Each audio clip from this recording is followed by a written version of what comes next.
Hola, ¿qué tal? Muy buenas noches. Como siempre, cordial saludo, cordial bienvenida a esta nueva emisión de Directo al Punto. Soy Juliana Herrera. Los invito para que nos acompañen durante los siguientes 30 minutos. Este es el espacio de debate del Cabildo Distrital, que siempre cuenta con la presencia de concejales, además de expertos y parte, por supuesto, de la administración distrital, que de cara a la ciudad vienen a responder las inquietudes sobre los temas más álgidos que le importan a usted, el ciudadano de a pie que a esta hora nos está viendo. Gracias por acompañarnos. Les quiero recordar nuestros canales virtuales, nuestro Twitter para que nos sigan, @directoalpunto.b, y nuestro correo electrónico para que nos escriban es directoalpunto.bogotá@gmail.com. Como les habíamos anunciado, iba a haber una segunda parte, vamos a desarrollar una segunda parte sobre el presupuesto para la vigencia 2014 para la capital de Colombia de 14,65 billones de pesos. Y señores, ¿en qué se va a invertir? Cuando aún todavía en este 2013, que ya está agonizando, no se han ejecutado cerca de 2 billones de pesos. Quiero saludar a los expertos en este tema que nos acompañan esta noche nuevamente. Inicio por el concejal Julio César Acosta del partido Cambio Radical. Concejal, muy buenas noches, ¿cómo me le va? Buenas noches, muy bien y contento de seguir participando en esta discusión. Qué bien, a usted como siempre, gracias por aceptar nuestra invitación. También quiero saludar, por supuesto, al concejal del Polo Democrático, Orlando Santi Esteban, más conocido también como el Al Gore de Colombia, ¿no? Hágame el favor. Buenas noches, saludo a todos los televidentes de Directo al Punto. A ti, Juliana, muchas gracias, complacidísimo estar nuevamente con ustedes. Muy bien, la pregunta que tenemos para ustedes los dos iniciales, ¿en qué se van a gastar, invertir y ejecutar este ambicioso monto? Estamos hablando de 14,65 billones de pesos. Expliquémosle a los ciudadanos por espacios, por escenarios, con los dos vamos a desarrollar este tema, qué se va a invertir y en qué puntualmente, en qué tema, en qué escenario. Bueno, los 14 billones de pesos están distribuidos en 8 puntos estratégicos para Bogotá, que obedecen a las grandes necesidades que tiene la ciudad en el presente contexto. Primero que todo, la construcción de la troncal de Transmilenio por la avenida Boyacá, que es una necesidad inaplazable. Creemos que el sistema Transmilenio debe ser finalizado para poder medir realmente qué tan útil y qué tan benigno es el sistema como tal. ¿Cuántas etapas nos faltan? Faltan estamos en la fase 3, faltan 2 etapas, fase 4 y fase 5. Hay una parte de la troncal Transmilenio por la avenida Las Américas, que concretamente está entre Puente Aranda y la avenida la NQS. También se construiría con esos 14,6 billones de pesos. Una extensión de Transmilenio en el portal Usme Yomasa, al sur de la ciudad, en el suroriente, y la ampliación del portal Tunal. Y allí también hay una obra que es una novedad para la ciudad, pero pues no es novedosa en otros puntos del país, la construcción de los metrocables en San Cristóbal y Ciudad Bolívar, concretamente en el 20 de julio y unos sectores de Ciudad Bolívar. También tenemos unos parques, ¿no? Sí. También va a haber parques. Hay unos parques que están contemplados especialmente para las localidades de Engativá, Kennedy, Bosa y San Cristóbal, y hay un rubro importante también para el reforzamiento estructural de un buen número de colegios en Bogotá, colegios públicos. Entonces, digamos que en términos generales, esto sumado a la recuperación y mantenimiento de la malla vial, que también se lleva una porción importante del presupuesto. Digamos que allí, en estos escenarios se deben gastar esos 14,6 billones de pesos, algo también importante en el sector de salud, que lo vamos a contemplar ahora en detalle. Concejal Acosta, iniciemos con otra de las preocupaciones que usted nos ha manifestado extracámaras y en diferentes ponencias y debates en los que pues lo hemos escuchado, y es el posible incremento, ¿cierto?, a la sobretasa de la gasolina, pero también por otra parte está el incentivo del no uso del vehículo, ¿sí? Pues lo que podemos encontrar es que en el tema del ingreso vemos que aquí se están proyectando unos incrementos tanto en el predial, industria y comercio, y también encontramos un incremento que es el de la sobretasa a la gasolina. Aquí estamos hablando que se busca o se está proyectando un incremento del 6%, que a nuestro juicio es bastante alto. Si bien es cierto el parque automotor viene creciendo en Bogotá, la compra de vehículos, también no es menos cierto que esta administración ha invertido muchos recursos para buscar un desestímulo al uso del vehículo, del carro, y al contrario usar la bicicleta o el transporte público. Entonces aquí vemos que son políticas que van en Contrarias, sí. Totalmente. Pero además quieren que los ciudadanos se involucren en utilizar la bicicleta, pero ¿en dónde? Cuando también están expuestos a unos lugares en los que evidentemente también los peatones cruzan, los carros atraviesan. O sea, no está diseñada tampoco Bogotá ni siquiera para eso. Es un problema que se tiene en la ciudad porque no se puede utilizar la bicicleta en todos los sectores de la ciudad, son muy pocos. Es por eso que también se ha contemplado que dentro de esa inversión que se aprobó en el Consejo, en el cupo de endeudamiento, se puedan ampliar esas ciclorrutas como están proyectadas y es lo que nosotros queremos en la ciudad. ¿Qué vemos? Lo decía el doctor Santiesteban, la inversión para el próximo año es muy alta, la expectativa es bastante alta. Solamente en valores estamos hablando que se van a utilizar 1.8 billones del cupo que se aprobó. Es decir, de 3 billones de pesos, 1.8 son para todas las obras que acaba de mencionar el doctor Santiesteban, que tiene que ver con la malla vial de la ciudad, adicionalmente a eso con la ampliación de las troncales como la Boyacá, la misma Caracas, y adicionalmente a eso obras tan importantes como los metrocables. ¿Qué sigue preocupando en este tipo de situaciones? Que si este alcalde, yo pienso que tiene la oportunidad de su vida para hacer las cosas bien, pero a la fecha, por enésima vez, pero a la fecha no ha hecho absolutamente nada. Y lo que nosotros podemos estar diagnosticando es que el próximo año vamos a estar en la misma situación, con recursos en bancos, simplemente que no se ejecutan. Aquí vamos a hablar de unos temas, por ejemplo, puntuales. Estamos hablando del cable, el metrocable que tiene que ver en la localidad de San Cristóbal. Sí. Es un metrocable que no tiene estudios. Tampoco. Como nos lo dijo la misma directora del IDU en su momento. ¿Eso qué significa? Que eso va a retrasar la construcción.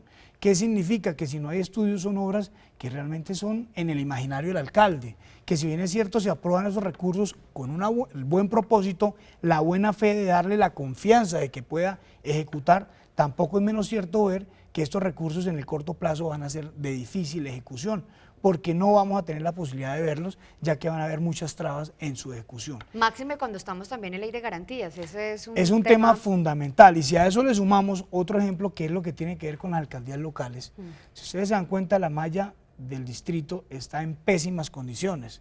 Estamos hablando que se mantuvo en bancos cerca de 300.000 millones de pesos simplemente congelados porque la administración no confiaba en sus propios alcaldes.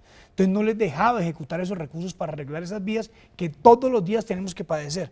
Hasta hace unos meses logró descongelar algunos recursos y eso es lo que se está tratando que se empiece a ejecutar. ¿Y por qué ocurrió? Porque la Contraloría Distrital abrió una investigación que es el colmo que tengamos los recursos en los bancos simplemente con las vías rotas y que no hagan un tipo de decisión. Es que aquí el pecado no es simplemente decir que es que está en contra de la corrupción y que no permite que se robe.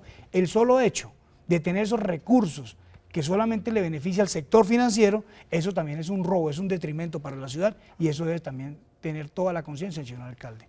Concejal Orlando Santiesteban, hablemos de esas metas no cumplidas por sectores que usted también ha encontrado, que es otra de las importantes alarmas que se exponen esta noche aquí en nuestra mesa de debate. Hablemos, por ejemplo, de hábitat y un tema importantísimo que es el tema de la educación, la crisis de la educación también en Bogotá y por supuesto la crisis también en la salud. Sí, efectivamente el plan de desarrollo de la Bogotá Humana ha contemplado varias metas, las ha fijado en su plan de desarrollo, pero desafortunadamente la mayoría de estas metas siguen sin ejecutar hasta la fecha de hoy. Tengo algunas perlas aquí como para tener un referente en ese sentido. Unas perlas, me gusta eso. Perlas, a ver, sí. dígame. En el sector hábitat, por ejemplo, de una meta de 3.248 hogares subsidiados para mejoramiento de vivienda, no se ha avanzado en un 1%, es decir, 0 hogares subsidiados para mejoramiento de vivienda. Pero de una meta de 70.000 viviendas de interés prioritario, solamente se han iniciado 1.623. ¿Sí? O sea, hablemos de una meta tan ambiciosa como construir 70.000 viviendas y en 2 años no hemos construido sino 1.623. Eso es escandaloso y habla pues muy mal de la ejecución de esta entidad. Un tema como por ejemplo la construcción en materia de vivienda rural, de 248 viviendas rurales mejoradas, hasta la fecha 0 viviendas mejoradas en la ruralidad. Y en ese mismo sentido, de 248 hogares con subsidio para vivienda rural, el avance es del 0%. Es decir, que el rezago en las metas en un sector tan importante como el de hábitat es muy, muy alto. Una meta de 66.718 viviendas de interés prioritarias construidas con subsidios solo ha avanzado en 2.624. Entonces, creo que las cifras hablan por sí solas, son suficientemente elocuentes y son una alerta temprana para la administración en el sector donde muchos pobres están esperando en este gobierno alcanzar una vivienda digna tal como se les fue ofrecido en el plan de desarrollo. Claro, y si espéreme, pasamos, porque es que en el tema de vivienda...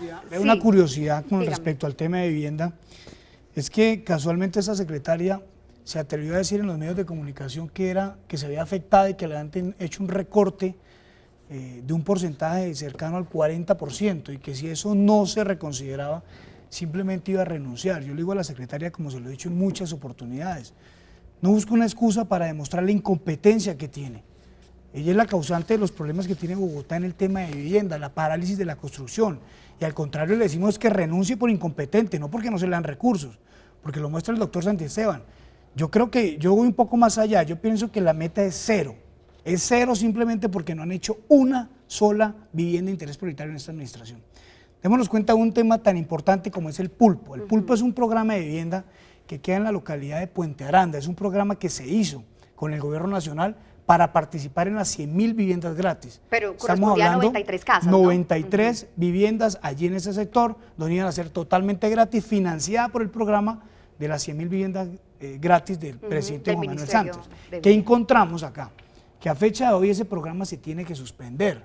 ¿Por qué? Porque con la expedición del POT ilegal que hizo el alcalde, no se dio cuenta que iba a afectar este proyecto y cuando fueron a sacar las licencias se han dado cuenta que ya no se pueden hacer las 93 casas sino mucho menos, lo que significa que no es viable financieramente para el constructor, lo que significa que se están perdiendo 93 viviendas que tenían un valor cercano a los 4.000 millones de pesos, un detrimento sumamente claro y esto es una responsabilidad del sector de planeación y de la misma Secretaría de Hábitat. Y también las empresas pidieron muchas suspensión de las construcción porque malo por un lado pero peor por el otro, o sea, es decir, si lo hacen bien y si no, peor. No, es que el problema es que este tipo de situaciones lo que vemos es que ataca directamente las finanzas del distrito, porque es que esa expedición del POT no sabemos si esto es un programa que se supone que estaba planificado con el gobierno nacional.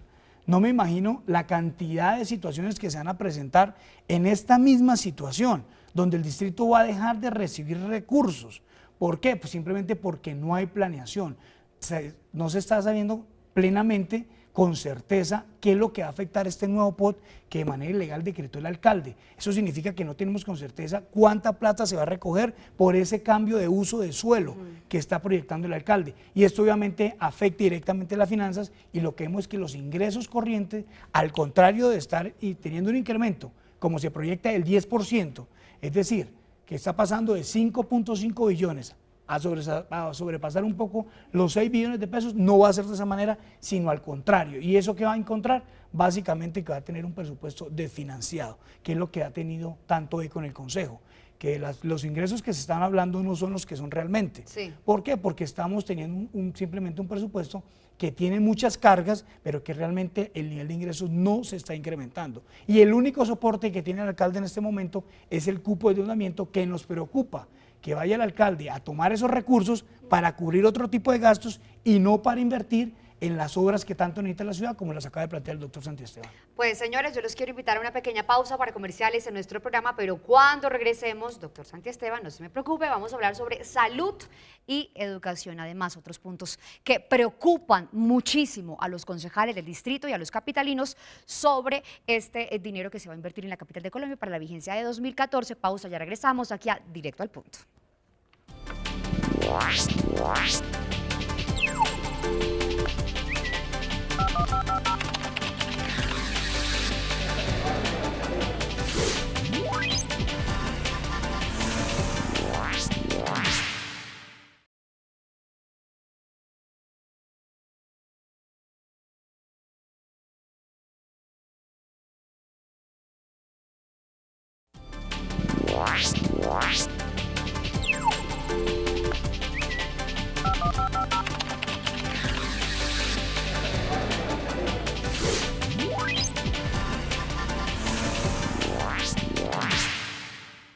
Muy bien, regresamos a esta segunda parte de Directo al Punto. A ustedes, gracias por continuar siempre con nosotros, a nuestros tuiteros. Muchas gracias por estar siempre activos en nuestras redes sociales, @directoalpunto_b, y a quienes nos han escrito a nuestro correo electrónico directoalpunto.bogotá@gmail.com. Continuamos hablando hoy sobre el presupuesto de 14,65 billones de pesos que tendría Bogotá para el próximo año 2014, que solo en teoría, por la ley de garantías, podría ser ejecutado o invertido a partir del segundo semestre del próximo año. Muy bien, concejal Orlando Santiesteban, que habíamos quedado con unos temas importantísimos además, y hablemos de la crisis de la salud. Hay muchos hospitales que están en crisis, agonizando. Eso realmente preocupa. En cuidados intensivos está la salud en la capital de Colombia.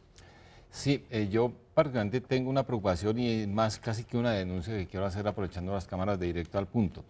Históricamente el sector de la salud ha sido un sector que, si bien ha recibido recursos, no ha recibido suficiente como para atender la crisis que está viendo Bogotá. En mi concepto, el tema de la garantía del derecho a la salud y la vida, tal como lo consagra la Constitución, es un tema sobre el cual deben concentrarse los esfuerzos económicos de la ciudad. Pero yo me encuentro haciendo un estudio, por ejemplo, de los últimos planes de desarrollo, los 3 gobiernos últimos gobiernos que hemos tenido. Hice aquí un paralelo en el sector de educación y salud. Y, por ejemplo, encontramos que en el periodo de Samuel Moreno fueron adjudicados para el sector salud, en total para los 4 años, 5.900 millones de pesos, mientras que para educación en ese mismo gobierno fueron 9.700 millones de pesos. Es decir, siempre ha estado la educación por encima de la salud. Obviamente necesitamos que nuestros niños tengan mejores colegios y tengan una calidad en la educación asegurada. Pero a la fecha de hoy podemos decir que Bogotá tiene garantizada primero cobertura universal en educación. Es decir, que en Bogotá no hay un solo niño que se quede sin colegio. Eso lo podemos garantizar. Pero no así en materia de salud. Hoy sí puedo decir que muchos niños no tienen salud, muchos ancianos no tienen salud, muchos adultos no tienen salud. Entonces, no sería hora ya de que esta tabla de inversión se invierta o se equilibre. Se equilibre o se invierta. Mire lo que ocurrió en este periodo. En el gobierno del alcalde Petro, la educación suma 14.8 millones de pesos en los recursos totales para los 4 años y salud apenas 8.5 billones de pesos. Es decir, que sigue estando por debajo en todos los casos. Lo que yo quiero proponer, y lo voy a presentar en el documento que expondré allá en el Consejo y que presentaré al doctor Acosta como ponente, es que se inviertan esos recursos, atendiendo precisamente todo este tema del paseo de la muerte, del hacinamiento en las unidades de urgencias, que son cosas que son una tragedia humana en Bogotá. Los servicios especializados que han tenido que prescindir, a los cuales no llegan la mayoría de los hospitales. ciudadanos. Entonces, ¿por qué no pensar en que la salud y la integridad y el derecho a la vida están por encima de la educación? Ya construimos grandes colegios, hemos invertido en laboratorios, en bilingüismo, estamos invirtiendo en jornada única. Claro, y eso es bueno para la ciudad, pero yo pienso que Bogotá debe atender como prioridad el tema de la salud.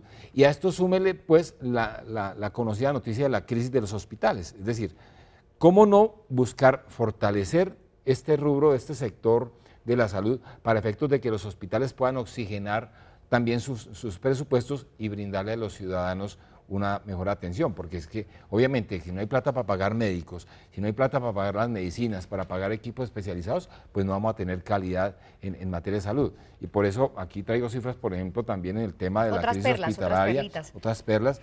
Por ejemplo, el nivel de cartera de los hospitales en Bogotá es de 435.800 millones, es decir, es plata que difícilmente se va a poder recuperar y que por lo tanto no va a entrar al sector de la salud, razón por demás para que le fortalezcamos los recursos.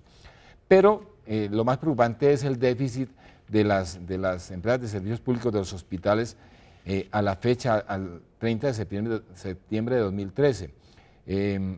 Los hospitales acusan un déficit de 139.921 millones de pesos. Es decir, que si nosotros no cubrimos con nuestros recursos en el presupuesto del próximo año este déficit, los hospitales difícilmente van a poder iniciar procesos de calidad en la atención de los pacientes. Luego, yo insistiré en que para esta ocasión, habiendo atendido ya suficientemente bien el sector de la educación, debemos invertir esa tabla, como usted lo manifiesta, y debemos aumentar por lo menos en $500 millones de pesos más los recursos para el sector de la salud, sacar a los hospitales de la crisis y empezar a ofrecerle a los bogotanos y a los ciudadanos un nivel de salud como el que se merece. Concejal Julio César Acosta, ¿qué tan difícil es que los concejales del distrito, los 45 cabildantes elegidos por los ciudadanos, se pongan de acuerdo frente a este punto tan importante, el presupuesto de 14,65 billones de pesos, y finalmente no den o no abran la puerta a la posibilidad de que el alcalde lo expida por decreto como ocurrió con el POT, y ustedes puedan en cierto modo ejercer un poco más de control frente a esa inversión de esa cuantiosa suma de dinero? Bueno, Juliana, primero quiero aclarar que el tema de la ley de garantías, si bien es cierto, va a tener unas limitaciones en la ejecución del presupuesto, básicamente es con la contratación directa y con los convenios. Eso no quiere decir que estos recursos no se puedan ejecutar sino hasta mitad del otro año, no.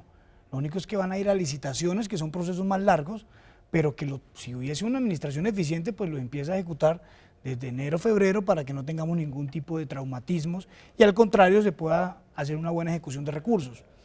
Eso por un lado. Por otro lado, creo yo que va a ser una discusión bastante amplia debido a que, primero, pues yo pienso que hay desconcierto en los concejales porque la ejecución definitivamente en muchos sectores es muy baja, lo que a nosotros no nos da la confianza suficiente para seguir dándole recursos a esta administración para saber que simplemente los va a guardar en el banco. Creo que eso va a ser una discusión bastante compleja.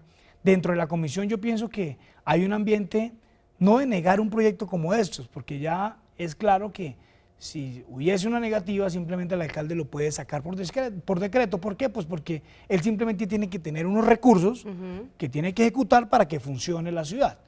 Lo que nosotros queremos es que se abra la discusión, que se puedan redistribuir ciertas partidas, porque no podemos entender cómo un discurso del alcalde, una Bogotá humana, habla del cambio climático, habla del medio ambiente, y vamos al sector de ambiente y nos damos cuenta que tiene una reducción cercana al 35%, pues eso no tiene ninguna coherencia.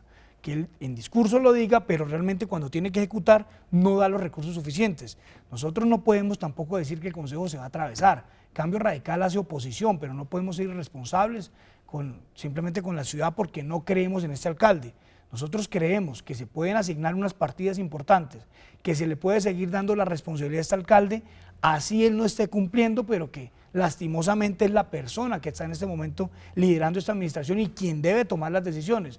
Nosotros le damos unas herramientas apenas, creo yo, suficientes para que pueda ejecutarlos y que ojalá vengan por buen camino, que es lo que nos preocupa. Este tipo de situaciones de recortes, yo pienso que va a ser la discusión más amplia. Lo comentaba en el anterior programa, el tema de las facultades que se le da al alcalde, eso es un tema, yo creo que va a tener también una discusión muy amplia en el Consejo. Es ahí un por cheque menos de blanco acuerdo, que le están dando para que él decida qué hacer con ese dinero. totalmente con el tema de traslados, entonces ahí nos preocuparía mucho más. Por lo menos sabemos en este momento que el cupo de endeudamiento está destinado, como se pudo discutir en las discusiones pasadas del cupo de endeudamiento, estamos hablando que son recursos para vías, pero si él tuviera la oportunidad de hacer estos traslados, pues simplemente se los gasta en otro tipo de situaciones y que nos preocupan. Comparto totalmente la apreciación del doctor Santiesteban. Hemos invertido mucho en educación. Pienso que hoy uno de los lunares es la movilidad, la salud, la seguridad. La educación, lo que tenemos que mejorar es su calidad, pero ya tenemos una infraestructura que yo creo que es supremamente buena, que no tiene que envidiarle ningún colegio de los estratos más altos de la ciudad. Ahora lo que queremos es que esta calidad sea superior y que la gente salga muy bien preparada. Y al contrario, en el tema de salud lo que estamos empeorando, que lo que vemos es hacinamiento, no hay atención, creo yo, de primera mano y sobre todo en el momento que se requiere. Y aquí es cuando vemos que no hemos tenido buena designación de gerentes de hospitales y al contrario, lo que vemos es que cada vez hay ruidos de corrupción y lo que obviamente da tristeza es que se juegue con la salud de todos los bogotanos. Y esos maravillosos colegios y aulas de clase, también dotadas, van a terminar solos porque los niños están literalmente enfermos, muchísimos de ellos. No, yo pienso que es una situación que de verdad nos preocupa. Esperamos que en el corto plazo esto se pueda solucionar. Nosotros decir que el hecho que tengamos estas críticas, estos cuestionamientos, no quiere decir que nos vamos a oponer a un proyecto como eso. Al contrario, lo que queremos es enriquecerlo y que sea el beneficio de toda la ciudad. Ese es el mensaje. Concejal Orlando Santiesteban, ¿usted qué cree realmente que va a pasar con esta discusión? ¿Cómo ha sentido usted a la administración distrital frente a los llamados del Consejo de Bogotá? Bien sabemos que la posición del alcalde de Bogotá, Gustavo Petro, no es de conciliar, ¿cierto? Lo demostró fehacientemente frente al decreto del POT. ¿Qué puede pasar con el tema del presupuesto? Bueno, yo creo que, digamos, la lectura en general para los concejales de la ciudad, especialmente en la Comisión de Hacienda, es que este es un presupuesto muy alto. Es decir, creo que el alcalde está siendo muy optimista al presentarle a la ciudad una propuesta de un presupuesto tan alto que difícilmente va a poder ser ejecutado. Y en ese orden de ideas, pues los concejales todos tienen sus prevenciones, precisamente porque uno se pone a comparar las metas ejecutadas con respecto al presupuesto que fue aprobado para este año, vemos que no se cumplieron con las metas, vemos que la plata se quedó en los bancos, luego para este siguiente periodo presupuestal del 2014, ese tipo de situaciones y de conocimientos van a llevar a la mayoría de los concejales a controvertir abiertamente a la administración y a prácticamente exigirle una reducción de ese presupuesto y a reordenar. Reordenar y poner todo como en cintura las metas que no se han alcanzado y las que deben cumplirse tal como lo ha dispuesto el propio alcalde en su plan de desarrollo. Entonces, pienso que es un debate que va a ser de largo aliento, donde van a haber seguramente posiciones muy fuertes por parte de la mayoría de los concejales. Pues bueno, señores, en manos de ustedes está esta importante decisión. Estamos hablando del presupuesto de cerca de 14,65 billones de pesos para Bogotá. En manos de ustedes están, y por supuesto en manos de los 43 concejales restantes. El 9 de diciembre los esperamos acá, concejal Julio César Acosta, concejal Orlando Santiesteban, para que nos cuenten además cómo ha ido avanzando y cómo finalmente concluyó este tema tan importante, y ojalá puedan ustedes reajustar, ¿cierto?, esas inversiones propuestas por Alcaldía de Bogotá. Señores, una feliz noche, concejal, que esté muy bien. Muchas gracias. Concejal Orlando Santiesteban, una feliz noche. Muchas gracias. Nos vemos en una próxima oportunidad. Cita 9 de diciembre aquí, señores, muy juiciosos. Soy Juliana Herrera, una feliz noche para todos y para todas. Esto es Directo al Punto. Nos vemos en una próxima oportunidad. Adiós.